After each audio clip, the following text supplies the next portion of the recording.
Well, hello and good morning again. This is episode 9 now. Thank you for tuning in to What I Need. If you could do me a favor and hit that like button and that subscribe button, and if you have any questions for me or any topics you'd like me to discuss, leave them in the comments below, and I will get to them. All right. Well, guys, hope you guys have been enjoying the episodes that I've been doing. I have. I was thinking, why am I doing these podcast episodes? And I was thinking I'm doing them because a while back I got offered that uh, public speaking gig to tell my success story that I was telling you guys in a few episodes back. And just thought, hey, well, why not get my story out one way, shape, or form? Because I'm also working on a book right now. But I'm also doing the podcasts because I enjoy them. And I think that it's kind of like a diary, I guess you would say. Yeah, I guess it's kind of like a diary. But anyways, today I wanted to talk to you guys about a couple things. One, being grateful and very thankful for whatever it is that you do have. Now, I know that when you're a kid, sometimes you might hear, be thankful for what you have. Be grateful for what you have.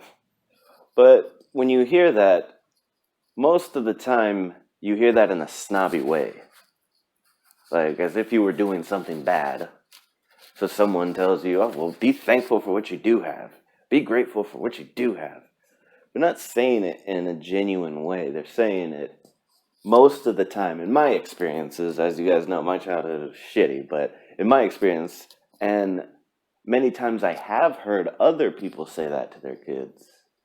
Be grateful for what you have, damn it. Be thankful for what you do have, damn it. And they're saying it in a snobby way, which I think is extremely stupid of a parent to say it that way to a kid, because they're trying to get the point across. Be thankful for what you got. Damn, be thankful that you have clothes. Da da da. Saying it in a snobby ass way. So what is a kid supposed to take that as? They're not gonna take it as, oh well, maybe I should. Maybe I should be thankful. No, they're not. They're gonna be like, oh well, fuck you too. Then that's what it means to them. In reality. And it's pointless, and kids don't learn from that shit at all. They're not gonna, if they're getting disciplined and you're saying, be thankful for what you do have. That's all they're gonna take it as is, oh, okay, well, fuck you too. That's all they're gonna take it as.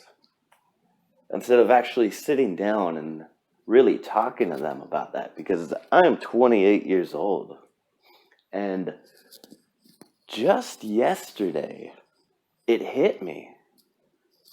But nobody told me that. It popped up in my mind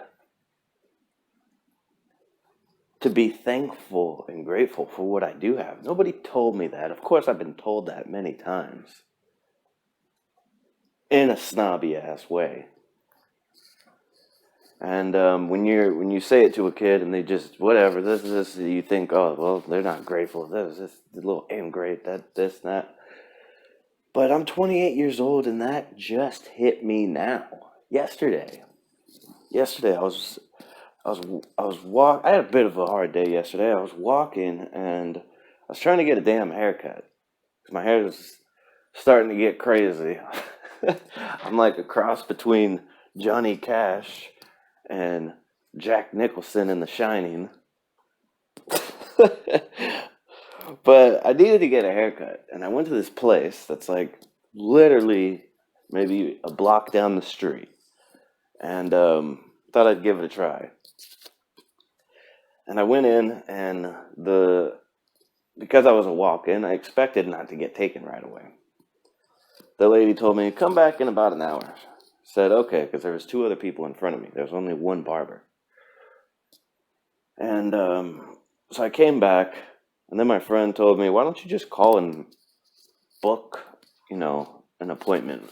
I said, okay, yeah, that makes sense. That way I don't have to keep going back and forth and waiting and getting denied. So I called the lady and I said, hey, can I make an appointment to come in? And she was like, well, what kind of haircut? I said, I don't know, just a standard ass haircut. Just a standard haircut. I'm not trying to get some super fancy haircut. I just need a cut. And she was like, oh, well, just for a standard haircut, just come in. Okay. So I did. And I came back about an hour and a half, 2 hours later, and then there's 4 people there, 4 different people there. And the lady said, I said, hey, I just need to get a standard haircut. You just told me it was okay to walk in. I'm walking in. So how long do you think the wait is? She said, I don't know, 2 hours. I'm like, God damn. Man, I got stuff I got to do. I got a little kid to watch. I'm just trying to get a damn haircut, woman. So that didn't go good. And so as the time I'm doing that, I just said, F it. I sat at the bus stop and Googled a haircut place. Found a place, maybe about 20 minutes away, walking distance. Went there. Bam. It was not only cheaper, but faster. I waited maybe 5 minutes and then boom. Got it done. As I said, the haircut didn't even take that long. Maybe less than 20 minutes. Maybe 20 minutes at that.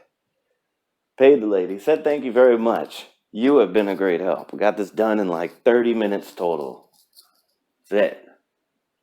But at the same time as I was doing that, trying to get this damn haircut, I also have in the back of my mind a million things running. I got my business. I got my daughter.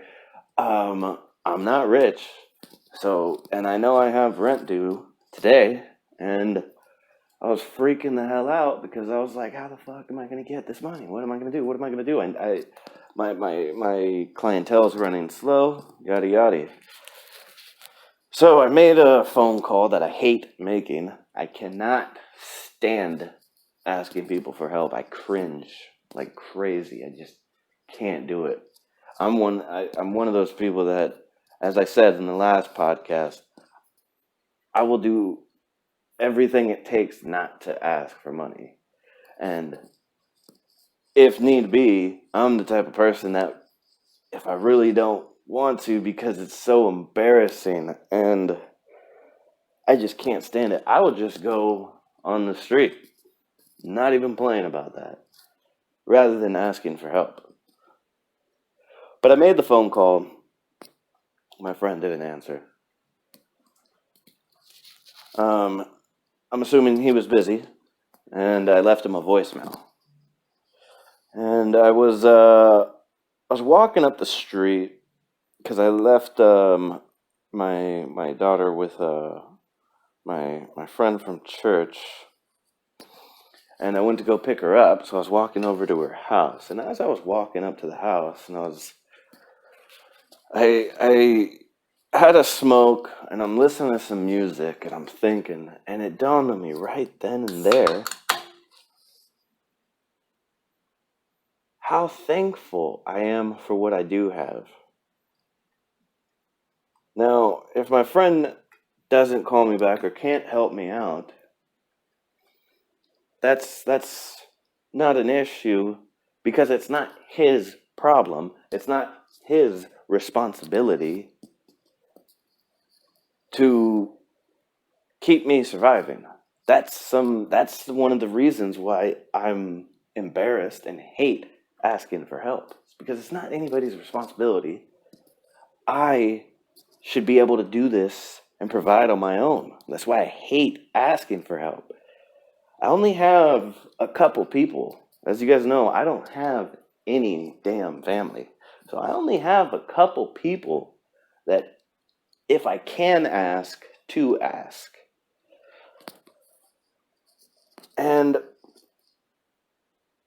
I was thinking, what am I going to do? What am I going to do if that doesn't happen? I said, well, I am I'm most likely going to sell my laptop. Because I could sell my laptop and get about 4 days at a hotel, and that'll give me plenty of time to think of what to do. Or if I get a lower grade motel, I could probably get maybe 5 days. But I was thinking, and I stopped thinking about the negative because the negative thoughts started popping in. And I started thinking about positive stuff and what I was thankful for. And at 28 years old, that just hit me. Nobody told it to me. And I was really, genuinely thankful for what I do have. I was walking up the street. It was hot as hell. I was having my smoke. And I said, man, I've come a long ass way. I'm sober now. I got my daughter, who I love more than anything. As of right now, we got a roof. We'll get through the night. And I was really, really thankful. And I was extremely excited to pick up my daughter.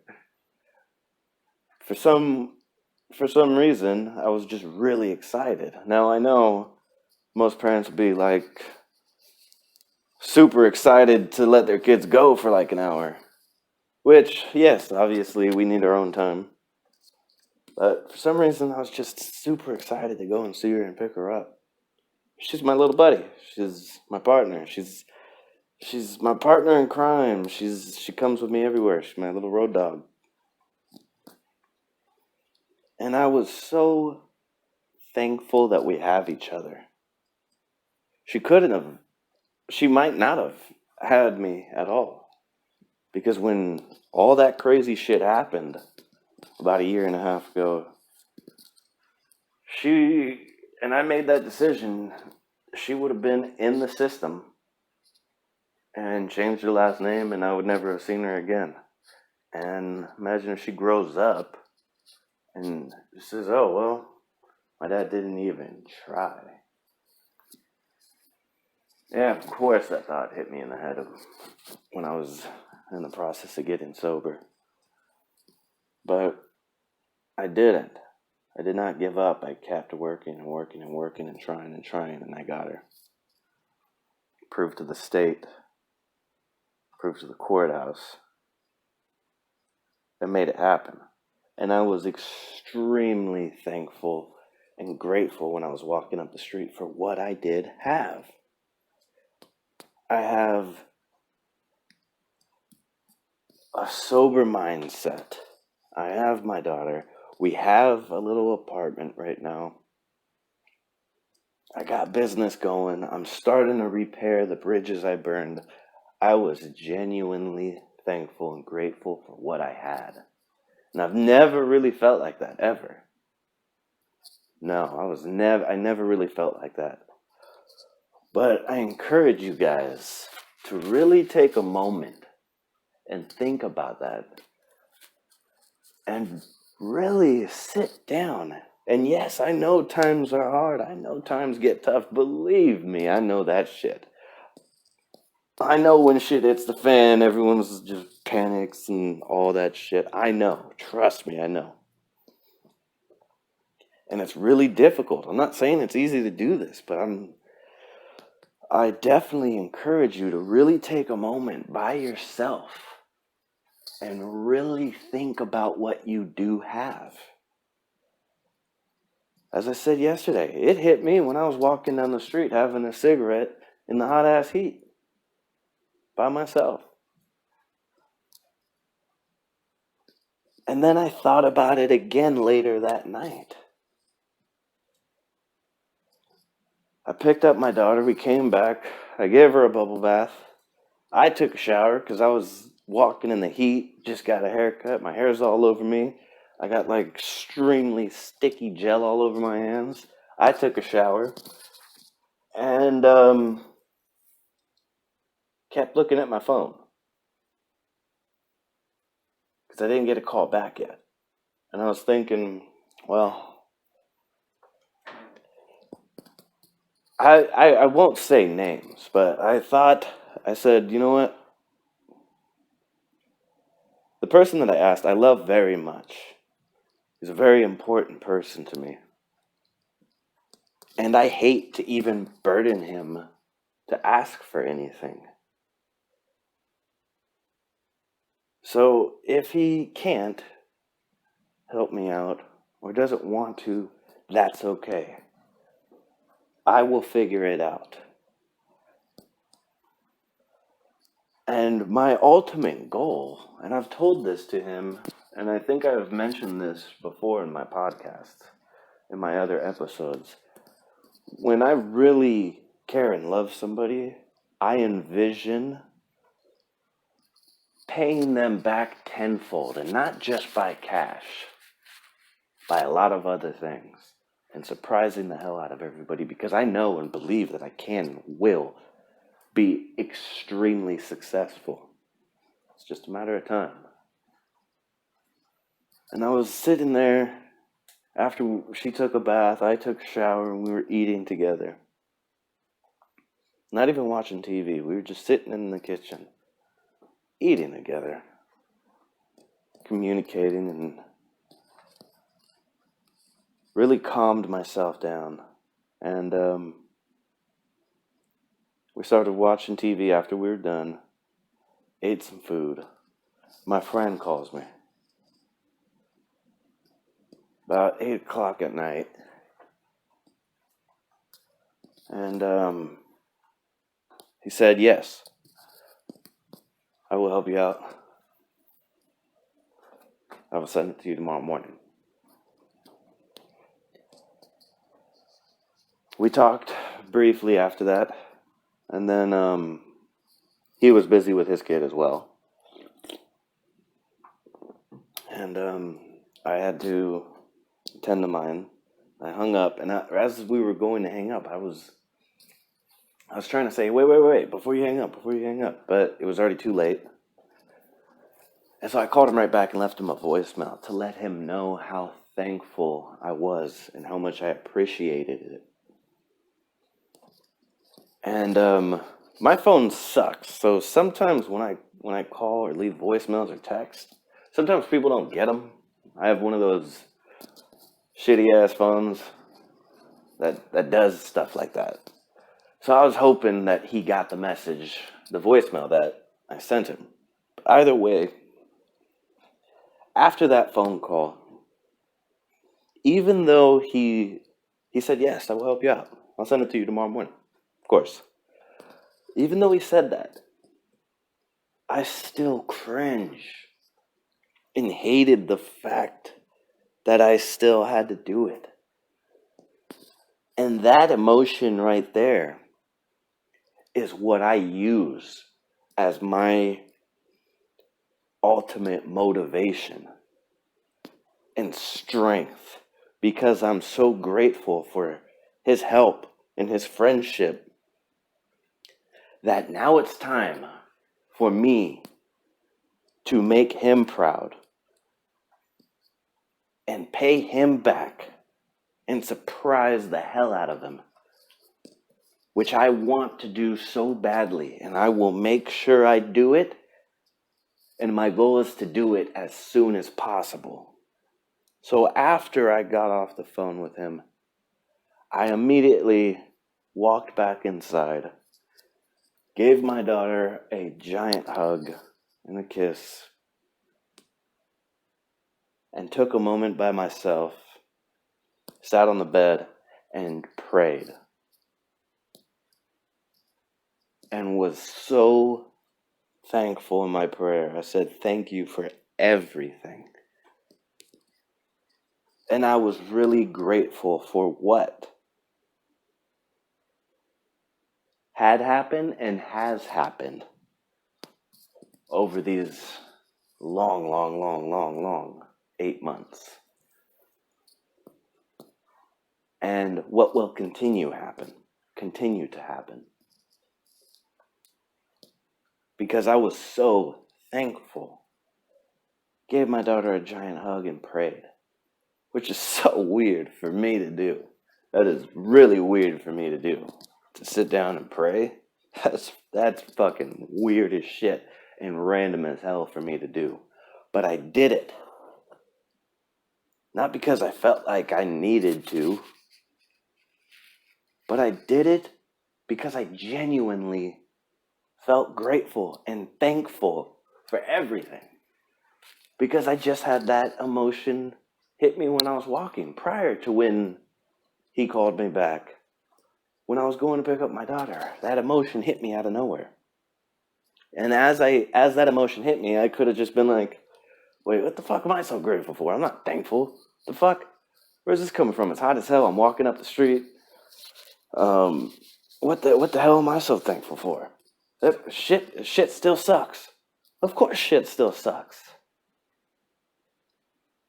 But you could either stay in it or get out of it. And I know in the back of my mind how hard I am trying to get out of it and trying to make people proud and pay people back tenfold, which will happen.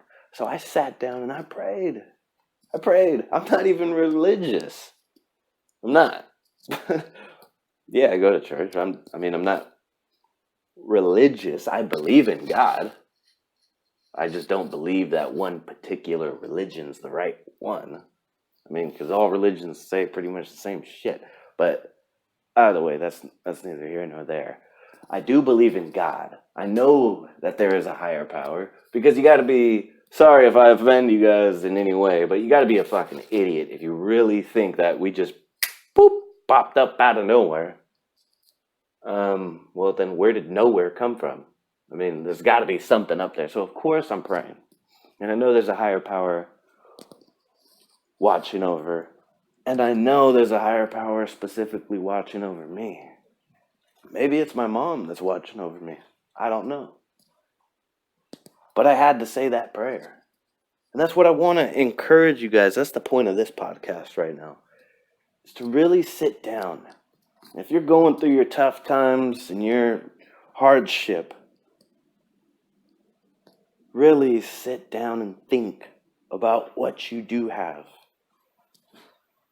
Yes, of course, everybody's fucked up in the past. Yes, I know that. Shit, trust me, I know that.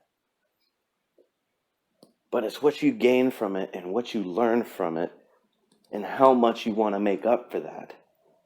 And that is what should also motivate you to become who you want to be.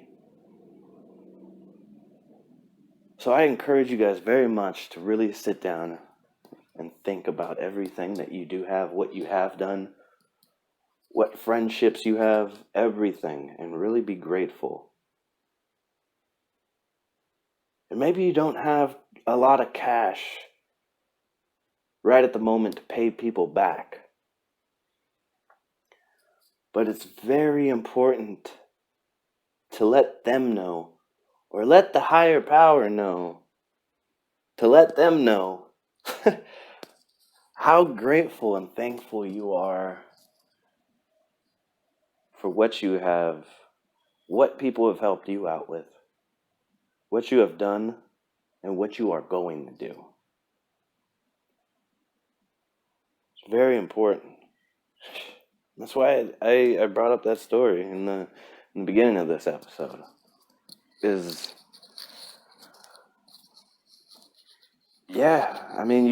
tell kids that all the time, or you hear that all the time. You even hear it in movies. Be thankful for what you got.